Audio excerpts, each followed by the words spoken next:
Namaste, India. Welcome to Fit India Healthy Hindustan. On this program, I teach you that it's never too late to start your wellness journey in life. It's never too late to start that fitness journey in life. Whether you're 15, 20, 40, 50, 60, 70, 80, 90. Right now, I have clients who are 95 and 97 years old, and they've started to look after their health and their fitness. If they can do it, we can do it as well. On this program, I teach you how to find time in your day to make time for exercise, to make time for fitness. On this program, I talk about simple methods and simple exercises that the human body needs, that's holistic, for holistic health and wellness. So watch this program, make notes of the little things that you do. Remember, health is not a choice, it is our responsibility. Health is a fundamental. We don't get to choose if we want to work out, if we want to eat well, if we should sleep, if we should look after our emotional health. We don't get to choose that. We have to do it to maintain health. And the healthier we are, the healthier our country and our society is. Health is a gift of life. Respect it and treasure it. You can start anytime because the human body is resilient. I have someone who started at 93 years old, and is progressing. So it doesn't matter what our age is. What is important is that we decide to commit to starting a fitness regime with really small wins. Everyone's trying to do things which are extreme. They're trying to do too much. But whether you're 50, 60, 70, 80, we have patients who have met with accidents and they don't have a leg or they don't have an arm, but they still find small ways to be fit. So absolutely, yes, we can start at any age under mostly all circumstances. We are able to start a fitness regime and keep it consistent.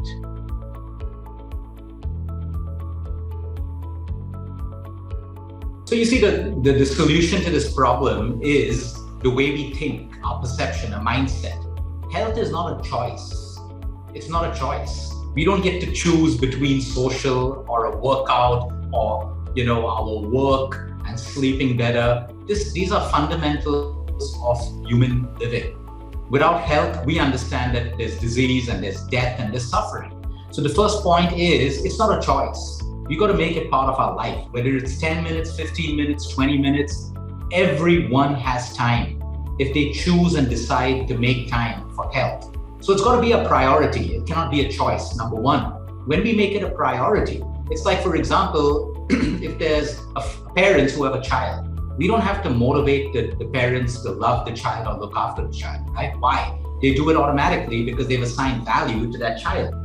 It's the same thing if you love your job or your business, we don't have to motivate you to do it. You do it because you've assigned a certain value to it. So change in our country and the inspiration to stay fit and work out starts with a mindset change. It's not a choice. It's something that we need to do. So there are many excuses. We don't have time, we're busy socializing, work, travel, all excuses. Because the human body can do with even 10 minutes of movement, 20 minutes of movement. It's how we prioritize it. So we give examples to people where, after your meals, if you can plan a call, like call your mom, call your dad, call your brother, sister, or make a work call and take it while you're walking. 10 minutes after breakfast, 10 minutes after lunch, 10 minutes after dinner, you got 30 minutes. Or prioritize your day. Make a to-do list.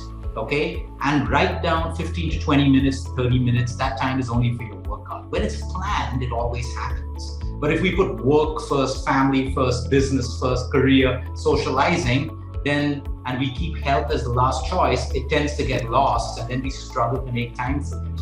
We can learn to walk more. We can learn to. Everyone doesn't have to go to a gym to get healthy. You can get healthy at home. There are so many online workout programs that don't require equipment.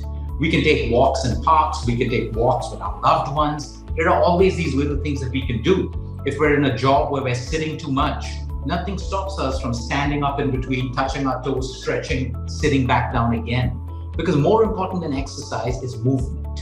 The more movement we create in our life, it's better.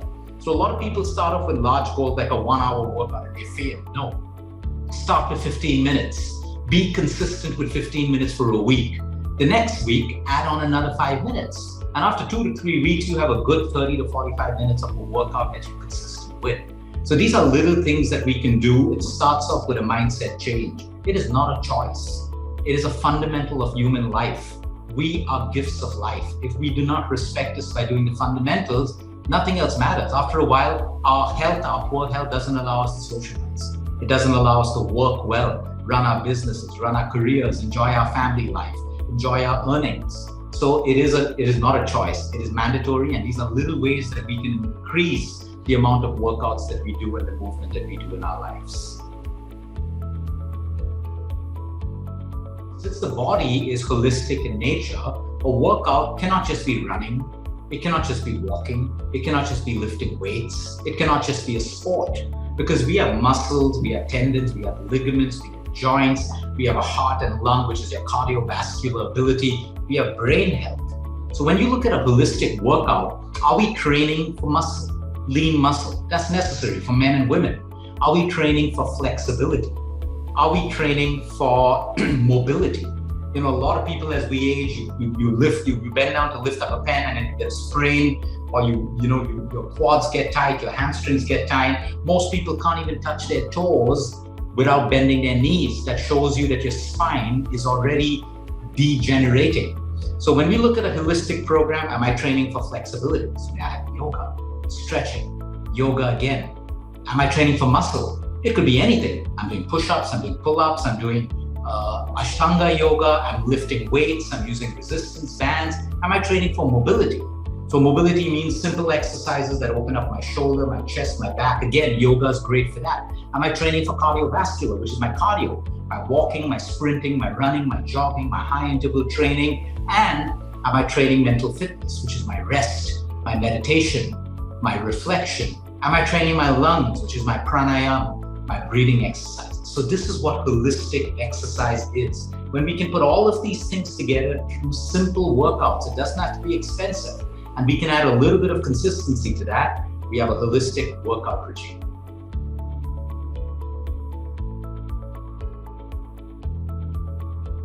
Number one, to all those in your 50s and 60s, don't let society drive a number in your mind. Yes, we are getting older, but don't be controlled by a number. Some of my fittest people are 60 and 70 right now because they're consistent with what they do every day. So the first point is to start off small. Start off with gentle walks. Then start off with yoga. Try to get Surya Namaskars, or at least 30 to 45 minutes of yoga every alternate day. So you can do a walk on one day, you can do yoga on one day.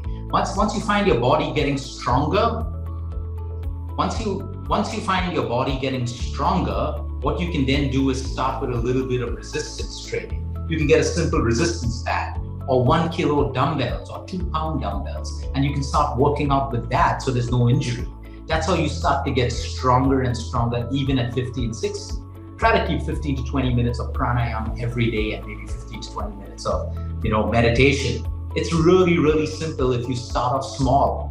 But the most important point is to stay consistent and start off small, because you do not want to have injuries. And remember, the sooner you start, one of the biggest problems with old age is injuries. When you have falls, and then you have hip fractures, and you have bone fractures that don't heal. Exercise makes your bones stronger. So try to start off with the little things and keep it consistent.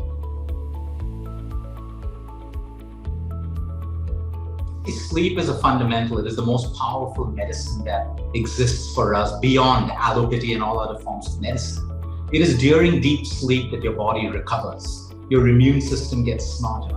Inflammation reduces. Injuries get repaired. Muscle gets stronger. Your brain gets stronger and sharper. All repair and recovery and regeneration happens while you sleep. Hormonal balance happens while you sleep. So if you have sleep deprivation, you have every single condition and disease that goes with what I just said. So that is the importance of sleep. Now, there's no fixed hours for people. The average is 7 to 8 hours, but it's different for everyone because it's dependent on the quality of sleep. The deeper you sleep, the lesser sleep you require. So I know people who have deep quality sleep for 5 hours and it's enough for them. I know people who sleep for 9 hours and they're still tired. So it is the quality of sleep that matters. How do you know how much sleep works for you? Every morning when you wake up, ask yourself, do I feel rested? Do I feel relaxed? Do I feel ready to start my day? That amount of sleep was enough for you. If you still feel you need more sleep, then there's your answer over there. If you feel you need to wake up to a cup of coffee to start your day, you're sleep deprived. So these are simple, natural ways to determine how much of sleep is required for you, because everyone's different. Everyone's body is unique and has different requirements of sleep. So this is how you do it, but please understand, sleep is one of the most powerful medicines, and that's why it exists. If sleep wasn't important for us, it would not be built into the natural intelligence of the human body.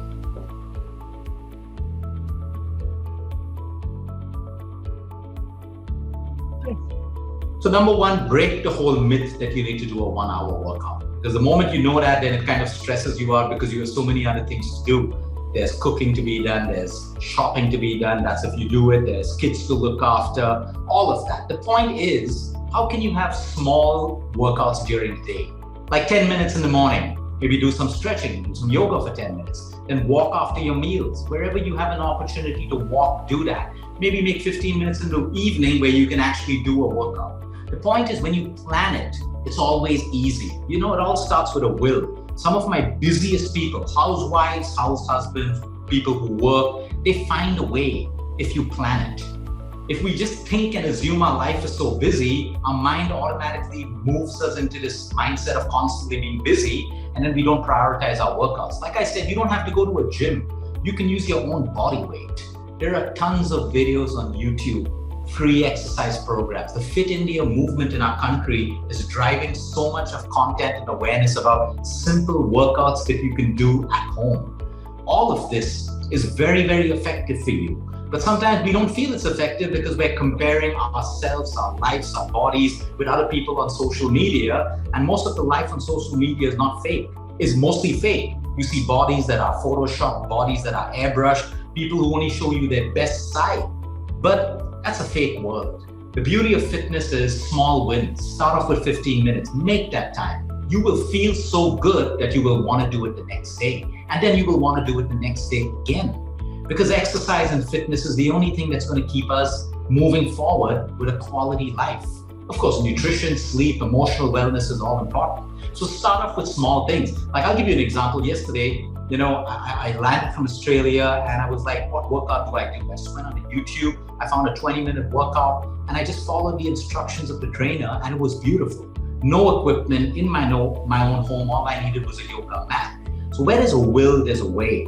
Everyone out there can find the time to do it if you make it important to you. If you make it important to you, it will automatically become a part of your life.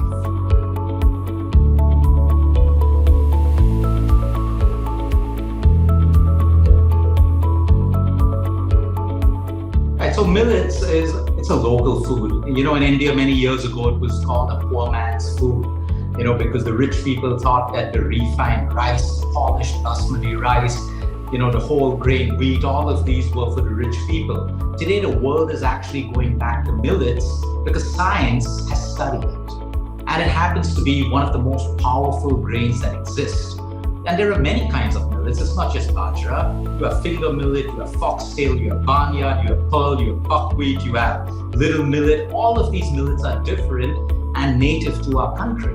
Now, there's always the good and bad of everything. If you do millets in excess, people with thyroid can have problems because millets are also being now studied to find, goitrogenic properties that can suppress thyroid function. But still, there's a way out. There's still a way out. If people have millets in small quantities who have thyroid, they can still have it as long as they're cooking it with iodized salt so that they don't get goiter. For everyone else who doesn't have thyroid, it's a great food. Why is it a superfood? It's rich in protein, amino acids, fiber. It is so rich in fiber, and in a country like India where constipation is huge and it's a deadly problem, fiber is needed. But again, what's the con of this? People who have colorectal cancers or have IBS or have Crohn's disease, too much of fiber could be detrimental to them. So this population of people would go very easy on millets. The idea is a balanced diet. You don't have to have an all millet diet. We have so many grains in our country. So you can have millet today, tomorrow you can have a different grain, you can have millet the day after. It's also rich in flavonoids, it's rich in vitamins like zinc, magnesium, trace minerals like selenium. So that's why it's considered as a superfood. And as we speak, our country right now has the mandate to study millets. And science is studying it and trying to get people to start going back to their roots. Instead of having all of these refined grains, the ultra-processed foods, All the magic is in our grains, which have existed for years and years. So that is the power of millets. The most beautiful thing is it's gluten-free. In a country today and a world today where gluten is creating a problem because of the way it's grown, the molecules become tougher, it's become a tougher protein, it's creating a lot of problems. And what we need to understand is that millets is gluten-free. So people who are celiac, people who have gut problems, people who have all of these issues, they can have millets safely. Like I said again, if you have a thyroid problem, you want to go slow, especially on pearl millet. But this is a superfood and we must bring it back into our daily diet. This is also great in rural areas of our country where malnutrition is huge for children and for pregnant women. Adding millets, it's rich in iron, it's rich in hemoglobin, it's rich in all these little vitamins and minerals that can help with malnutrition as well. This is the power of millets.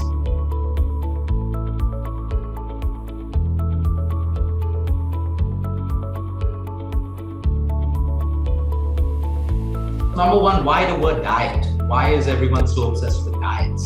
It's your lifestyle that is more powerful than a diet. A piece of paper with food written on can do no good for your health, but your overall lifestyle makes the difference. So now, depending on where you are, what kind of food, what the human body requires are vitamins, minerals, good quality carbohydrates, proteins, and fats. You can get that in your vegetables. You can get your proteins in either non-vegetarian or vegetarian sources. Nuts and seeds are your good fats. Cold pressed or wood churned oils are your good fats again. And then of course your grains, which are unrefined, whole grains, whether it's your millets, your whole wheat, your unpolished rice, your red rice. So now you need to understand that you need to make your diet out of these whole foods that nature's given us. There is no such thing as a diet. Now someone can be eating for a kidney disease, for a cancer, of course your diet will be tweaked for your disease. But if you're just a working woman, okay, you first need to reflect, what problems do you have? Do you have too much of weight? Are you underweight? Do you have hair problems? Do you have skin problems? Is your job more sedentary? So then are you eating more than you are burning? So the whole point is you look at all the foods available to you and also go back to your childhood. If you were not sick while you were growing up, if you were a healthy child, what are the foods that your parents fed you? That's exactly the same foods that you should be eating today. There is no need to change because social media and society is constantly driving different kinds of fad diets of celebrities, of people, and all of that stuff. The point is, what is the food that suits me? Do I enjoy it? Does it work for my health? Does it work for my weight? Does it work for my brain power? And now you make your own diet using the foods and gifts that nature gives you. Start with a workout programs every single day. Okay, take a rest day. Start lifting weights or your body weight. Start generating more testosterone. Most of you today have low levels of testosterone because they're sitting all of the time and most of them are on social media. Number two, if you are spending a lot of time on social media, get off social media for a week and I can guarantee you, you will feel better emotionally and mentally. Because look at the kind of content that exists on social media today. If you are not mindful enough to only spend time on social media and take what helps you and what you can learn, then it's a disaster. There is a content overload. The human mind is subconsciously comparing yourself with everyone else's lives, finances, bodies, success, all the time. And we think we're in control, but subconsciously, we feel more and more lesser about ourselves. It decreases self-worth. Number three, not for you, but for everyone out there, pornography has become huge amongst the youth, amongst all generations. But the point is, reduce it if it's a big issue in your life, or better even stop it, because these are little things that depress us. You see, depression is a very, very vast subject. Today, a lot of us feel entitled that things should happen the way they should, but it isn't that way. Life is full of hardships, sacrifice, good times, bad times, difficult times, great times. But today, we're programmed to think that life should only be comfortable. So when we believe that, but life actually shows us the opposite, we emotionally crumble. So number one, get off social media for a while and see how you feel. It is going to make a big difference in your life. Number two, improve your nutrition. Number three, start working out, because workouts are like a natural antidepressant. Improve your sleep. If you are sleep deprived, you're going to feel horrible, mentally, physically, and emotionally as well. And have a goal in life. Find your purpose and don't look left or right. Take little baby steps and try to meet that purpose of yours in life. So India, we have a beautiful gift for you, and that is the Fit India app. It's free of cost. All you need to do is download it and begin your journey to great health in a holistic way. Using this app, you can track your daily fitness. You can track your water intake. You can get diet-specific programs for your age group, fitness-specific programs for your age group. So everything that we spoke about that's required for holistic health, well-being, prevention, recovery, all you need to do is download that app today, right now, and begin your journey towards building a better you and a better India.